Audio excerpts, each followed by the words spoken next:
आज आहे 19 फेब्रुवारी. मग आम्ही सर्व गावात गेलतो. शिवनेरवरून शिवज्योत आणली होती मित्रांनी जाऊन.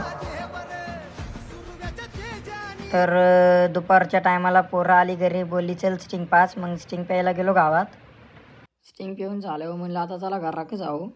तर जाता जाता इथं शिवजयंतीचा आज संध्याकाळी कार्यक्रम आहे. तर आता आलो आहे मित्राच्या घरी. तर हे आहे मित्राचं घर. तर आता मित्रांनी मारल्या इथं गप्पा. तो गप्पा मारून झाल्यावर निघालो घराकडं आणि मग घरी गेलो. तर घरी गेल्यावर मम्मीने केला कॉल की मामाच्या घरी नेली. तर आपल्या गाडीला टाटर मारला आणि गेलो मामाच्या गावाला.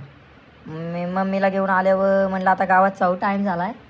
तर म्हणलं आता आधी इस्त्री केली पाहिजे. तर गेलो मित्रांना गाडी टाकून कानोरला घेऊन आणि इस्त्री करून आलो. तर आता बघा तुम्हीच पुढचा व्हिडिओ.